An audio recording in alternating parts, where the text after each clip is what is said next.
नमस्कार, सभी दर्शकों का स्वागत है फिर से हमारे चैनल में। दोस्तों कल एक खबर आई थी नेशनल हेराल्ड मामले में सोनिया गांधी और राहुल गांधी इनको राहत मिली। क्यों राहत मिली ऐसा कहा जा रहा है क्यों और ये भी कहा गया कि truth always prevail some relief for Rahul Gandhi as well as Sonia Gandhi in this case. लेकिन सही में राहत मिली है या नहीं मिली है इसके बारे में हम जरूर चर्चा करेंगे और हमने आमंत्रित किया है हमारे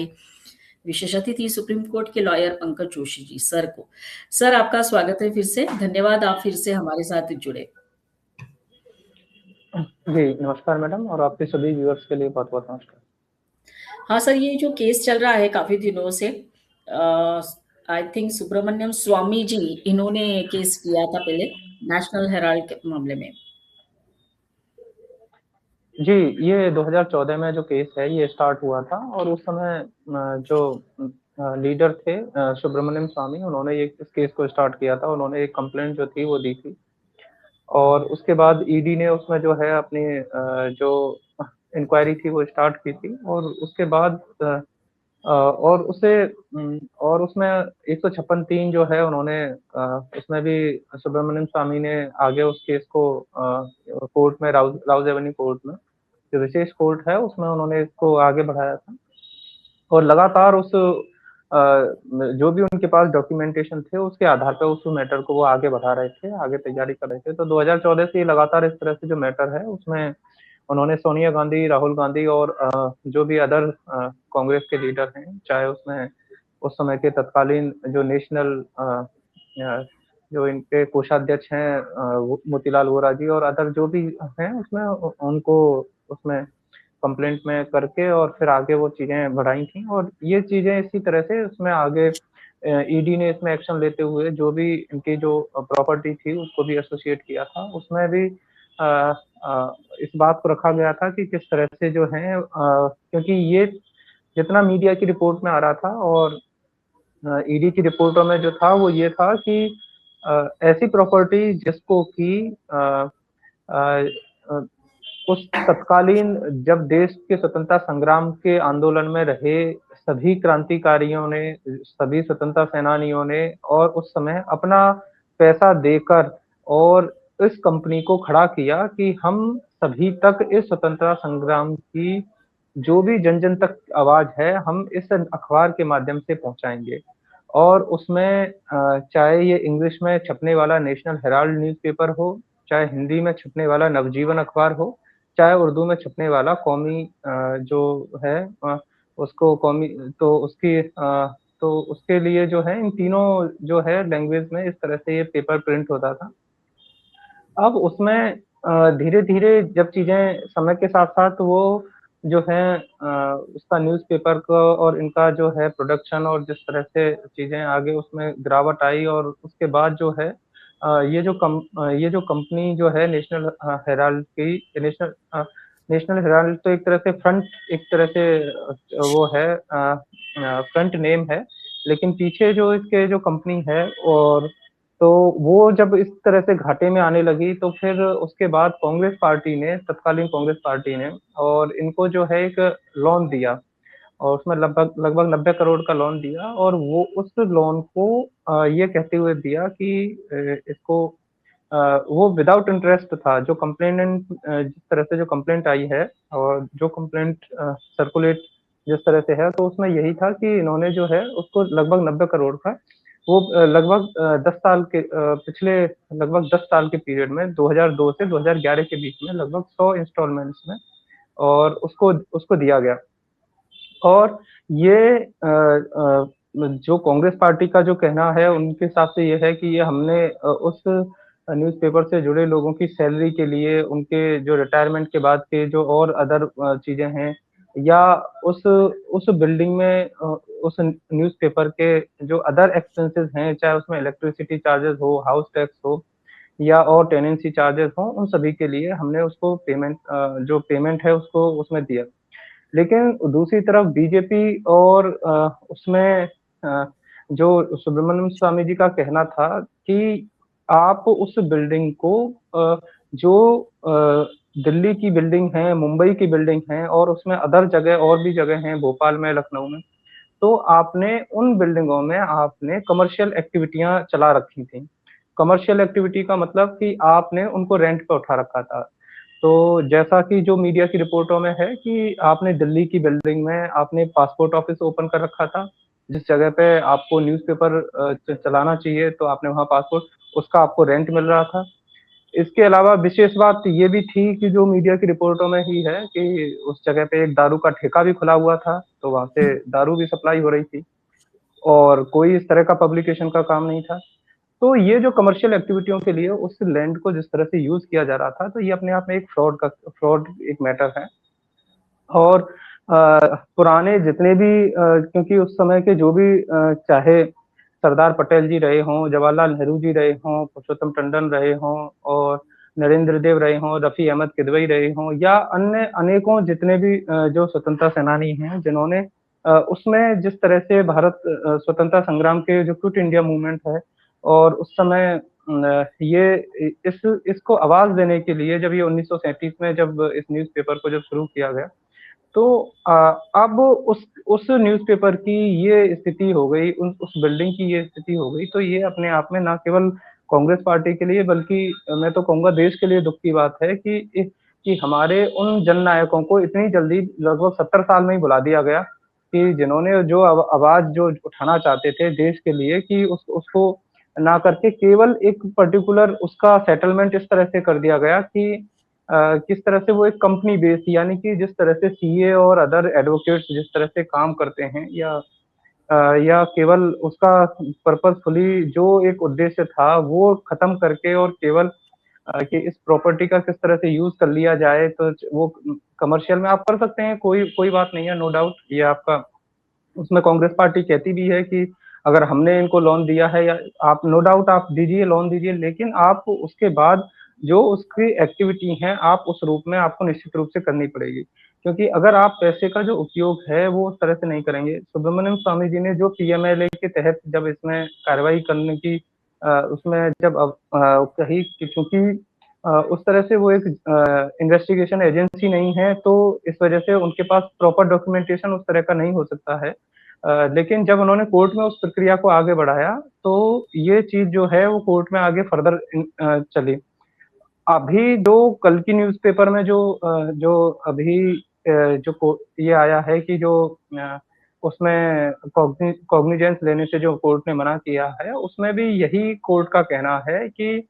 अभी ये जो एफआईआर इसमें एफआईआर इस तरह से ईडी ने नहीं की है, प्राइवेट पार्टी ने की है। तो प्राइवेट पार्टी के आधार पर कॉग्निजेंस हम इस तरह से नहीं ले सकते और इसमें ऑलरेडी ईडी की कार्रवाई के ईडी की इन्वेस्टिगेशन के ऊपर ही ऑलरेडी जो दिल्ली पुलिस की जो इकोनॉमिक सेल जो है, जो इन्वेस्टिगेशन करती है और इन सभी केसों को देखती है, वो ऑलरेडी एक एफआईआर दर्ज कर चुकी है। तो जब पहले से ही वो जाँच में है, वो मैटर चल रहा है, तो इस केस में हमें कॉग्निजेंस लेने का कोई आधार नहीं बनता है। ये ऑलरेडी किसी प्राइवेट पार्टी के बीच में है। जब गवर्नमेंट ऑलरेडी केस दर्ज कर चुकी है और वो इन्वेस्टिगेशन चल रही है और ईडी ने जितनी भी जाँच करी है, वो अपने डॉक्यूमेंटेशन वहाँ के उस सेल को दे सकते हैं, दिल्ली पुलिस को इस सेल को दे सकते हैं और आगे दोनों एजेंसियाँ तारतम्य बनाते हुए उस केस को आगे बढ़ा सकते हैं। तो ऐसा बिल्कुल नहीं है कि अगर ये इसमें कोई मैटर अगर इस मैटर में एक तरह से ये सुब्रमण्यम स्वामी जी के मैटर में अगर कोर्ट आगे इसमें फाइल को रोक रही है, तो ऐसा नहीं है कि वो मैटर कोई खत्म हो गया है, वो मैटर आगे चलेगा। इसमें जो पहले भी जो प्रॉपर्टियाँ हैं, वो ऑलरेडी ईडी जो है वो सीज कर चुका है। तो अ, अब तो इसमें अब आगे और देखने में आएगा कि किस तरह से जो चीज़ें हैं वो होंगी। फिलहाल ये कह देना कि इससे कोई कांग्रेस पार्टी को राहत मिल गई है या सोनिया गांधी जी को या राहुल गांधी जी को, क्योंकि अभी तो वो फिलहाल इसमें बेल पे हैं और बेल में भी इस तरह से थे कि जो मैटर जो है उसमें पर्सनल अपीयरेंस के लिए मना किया गया था, क्योंकि आप पर्सनल अपीयर मत होइए और आप केस को फर्दर आगे बढ़ाइए। तो अभी आगे और इसमें देखने में आएगा कि किस तरह से जो इन्वेस्टिगेशन एजेंसी है वो अपना पक्ष किस तरह से रखती है कोर्ट के माध्यम से। तो हुँ, उसको फिर हम और आगे देखेंगे। यस। लेकिन सर आप जैसे वह कि हमने पढ़ा रिपोर्ट में कि कांग्रेस में खुशियां मनाई जा रही है कि राहत मिली है, क्योंकि कोर्ट ने मना कर दिया है तो संज्ञान लेने से। तो सर इसका मतलब ये हुआ कि ये केस आगे और चलता रहेगा। देखिए, ये जो ईडी की कंप्लेंट है कि उसके आधार पे ये जो कोर्ट में जो है, इस मैटर को आप शांत कर सकते हैं इस पर्टिकुलर कंप्लेंट के रिगार्डिंग। लेकिन पूरा केस खत्म हो जाए ऐसा कहीं नहीं हो रहा है, क्योंकि ऑलरेडी एफआईआर दर्ज हो चुकी है 1 महीने पहले ही। तो केस तो फिर वही वही की वही है। आप इस मैटर में कह के खुशियाँ मना सकते हैं, ठीक है, लेकिन देखिए, किसी भी केस के पीछे मेन बात होता है कि आपका इंटेंशन क्या है। जब आपका इंटेंशन अगर क्लियर नहीं है, उसमें कोई बनता है, तो क्योंकि सुप्रीम कोर्ट ने भी इस बात से राहत नहीं दी थी कि हाँ, कि ये जो मैटर है इसको हम पूरी तरह से क्वैश कर दें। उन्होंने ट्रायल कोर्ट के सामने जाने को कहा था, अपनी बात रखने को कहा था। तो ये कह देना कि और इसमें इस वाले मैटर में चूंकि प्राइवेट पार्टी के तौर पर सुब्रमण्यम स्वामी जी का नाम आ रहा था, तो इस वजह से कोर्ट ने ये कहा है कि हम इसमें कॉग्निजेंस ना लेते हुए पीएमएलए के उसमें इस तरह से कोई वैलिड पॉइंट, लीगल पॉइंट नहीं बन रहा है। तो आगे इसमें जो है जो इकोनॉमिक उस रिंग के आधार पर जो एफआईआर में जो आगे जब प्रोसेस आगे बढ़ेगी, उसकी इन्वेस्टिगेशन जो आगे बढ़ेगी, उसमें चीजें जो और बेहतर ढंग से निकल के आएंगी, और उसके बाद जब ट्रायल कोर्ट के आगे जब ये मैटर चलेगा, तब चीजें और उसमें से क्लियर उसमें रखी जाएंगी। तो अभी तो मुझे इस तरह से नहीं लग रहा है कि पूरा मैटर कोई क्लोज हो गया है। इस तरह से तो कोई मैटर लग नहीं रहा है। और आगे फिर किस तरह से केस आगे बढ़ेगा, वो फिर वो उसमें फिर नई एफआईआर के आधार पर ही वो केस आगे बढ़ेगा। यस, मतलब अभी यही हुआ कि नई एफआईआर जो वो दर्ज हो गई है, उसके भरोसे या उसके आधार पर केस आगे बढ़ेगा। लेकिन सर अभी जो बाहर बातें आ रही है कांग्रेस की तरफ से, तो यही आ रहा होगा कि एक पिक्चर क्रिएट किया जा रहा है कि देखिए भाई, राहत मिल गई है। और प्रियंका गांधी ने कल स्टेटमेंट भी दिया था कि सत्य बाहर आएगा। ये एक कॉन्स्पिरसी थी, पॉलिटिकल कॉन्स्पिरसी थी, ये भी उन्होंने कहा कल। देखिए, इस वक्त पे प्रियंका गांधी जी ने कहा है कि सत्य ट्रुथ प्रिवेल्स, और चाहे मल्लिकार्जुन खड़गे जी का भी उसमें बयान आया है, कांग्रेस पार्टी के अलग अलग नेता भी कह रहे हैं। लेकिन जब हम इस केस को देखेंगे, क्योंकि जो ईडी ने जो फाइल किया था, जब ये मैटर फाइल किया था, जो प्रोसिक्यूशन कंप्लेंट जो थी, तो वो पीएमएलए जो 2000 पीएमएलए 2002 की जिस जिस अंडर सेक्शन 44 और 45 के तहत था, तो उसमें केवल ये मनी लॉन्ड्रिंग का ये ऑफेंस देखा गया था कि ये इसके तहत पनिशेबल है या नहीं है, और उसमें आगे जो कमीशन जो थी उसकी वो थी। अब चूंकि ये जो कंट्रोवर्सी है, हमें जब इसमें देखें कि जो इनकी जो कंपनी एसोसिएटेड जनरल्स लिमिटेड है, और जो कि नेशनल हेराल्ड न्यूज़पेपर को ऑलरेडी पब्लिशिंग कर रही थी, और उसके बाद जिस तरह से जो 2010 में नई कंपनी बनी, young India young India private limited, और जिस तरह से उसके डायरेक्टर के तौर पर राहुल गांधी जी जुड़े, और बाद में बोर्ड मेंबर में सोनिया गांधी जी जुड़ी, तो और और उसमें भी ये लगभग जो 2000 करोड़ की जो संपत्ति, क्योंकि आप जहाँ एक तरफ आप कह रहे हैं कि हमारे पास इस तरह से हम उसको नहीं चला पा रहे हैं, लेकिन आपकी जो पॉश एरियाज में जो उस लोकेशन पे जो प्रॉपर्टी है, और उसको आप एक नई कंपनी बना के किस तरह से टेक ओवर कर लेते हैं, और उसमें भी जब ये आया कि क्योंकि उसमें जो शेयर होल्डर जो थे, उनको जब उन शेयर होल्डरों ने भी ये आरोप लगाया कि हमें कोई नोटिस नहीं मिला है, और हमारी जो और हमारे पूर्वजों के उसमें शेयर्स थे उस कंपनी में, इस एजेएल में, और उसके बाद जब यंग इंडिया में ये जो कंपनी है, ये पूरी तरह से राहुल गांधी, सोनिया गांधी जी, और इनकी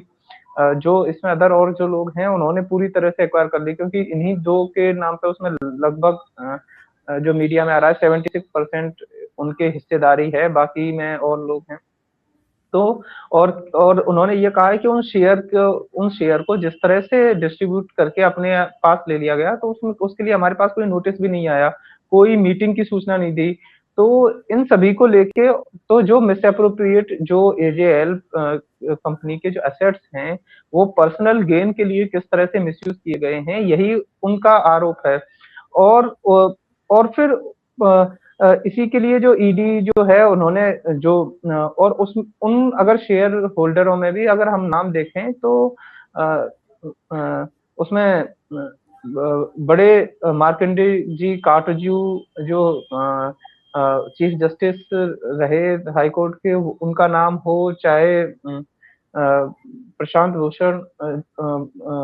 के पिताजी सीनियर जो थे, उनका उन तो उनके पिताजी, चाहे उसमें और भी कई कई वेटरन लीडर्स हैं जिनके नाम हैं, उन्होंने खुद ने आपत्तियां दर्ज कराई कि किस तरह से हमारे पास कोई नोटिस नहीं आया और उसके बाद डायरेक्टली इस तरह से ये जो है और वो मूव ऑन हो गई। तो ये सब इन सब चीजों के कारण जो शेयर होल्डर थे वो अपने आप में दुखी थे।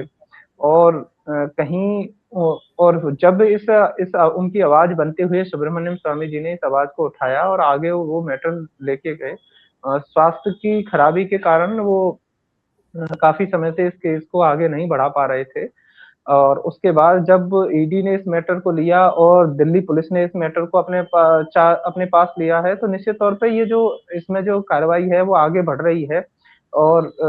क्योंकि इसमें जो पूरा जो एजेएल और इसकी जो प्रॉपर्टी है वो लगभग 5,000 करोड़ की प्रॉपर्टी है। और जो उसमें क्रिमिनल मिसअप्रोप्रिएशन जिस तरह से मतलब पहली नजर में ही जो देखने में बन रहा है कि किस तरह से वो सोनिया गांधी जी और राहुल गांधी जी का है, तो इसके कारण ये मैटर आगे उठा बढ़ा और ये चल रहा है। अभी इस केस में तत्कालीन थोड़े समय के लिए राहत मानते हुए ये कांग्रेस पार्टियां खुशियां मना सकती है, लेकिन मैटर पूरी तरह से खत्म नहीं हुआ है, क्योंकि ऑलरेडी इसमें जो है वो मैटर चल रहा है, इन्वेस्टिगेशन में है। और आगे फिर दिल्ली पुलिस किस तरह से कार्रवाई आगे लेगी, तो उसके तहत फिर इसमें कोर्ट के अंदर मैटर आएंगी। फिर क्योंकि अभी ये गवाही के उस पर लगा हुआ था मैटर, तो कोर्ट ने अभी इसको रोक दिया है। तो जब दिल्ली पुलिस जब दोबारा से उसको मैटर को आगे बढ़ाएगी, कोर्ट में आएंगी, तो फिर वही प्रक्रिया दोबारा से शुरू हो जाएगी। यस। तो यही यही इसमें आगे है। राइट। एनीवे सर, तो लेकिन बाहर पिक्चर जो है कांग्रेस ने तो यही बना के रखा है कि देखिए भाई हमारे खिलाफ इस तरह से कॉन्स्पिरेसी होती रहती है और हमें कोर्ट ने देखो संज्ञान लेने से भी मना कर दिया है। तो सर ये आपने बताया, बहुत अच्छा किया सर, क्योंकि हम सभी सामान्य लोगों को तो ऐसा ही लगता है फिर कि अरे कोर्ट में मना कर दिया संज्ञान लेने से, इसका मतलब इन्होंने कुछ नहीं किया होगा। लेकिन जिस तरह से आपने बताया कि एफआईआर हो गई है, नहीं दर्ज, तो केस आगे बढ़ेगा, तो इसका मतलब ये है कि पूरी तरह से राहत तो नहीं मिली है जिस तरह से ये लोग बता रहे हैं। तो anyway sir, thank you very much. आज आप फिर से हमारे साथ जुड़े और इस बात के ऊपर चर्चा की। हम सभी दर्शकों को कहेंगे कि हमारा आज का वीडियो जरूर देखिए, लाइक करिए, कमेंट करिए, शेयर करिए और हमारे चैनल को सब्सक्राइब करते हुए हमें सपोर्ट करिए। धन्यवाद सर। जय हिंद, वंदे मातरम। जी, आपने मुझे समय दिया इसके लिए भी आपका बहुत बहुत धन्यवाद। जय हिंद, वंदे मातरम। Thank you sir.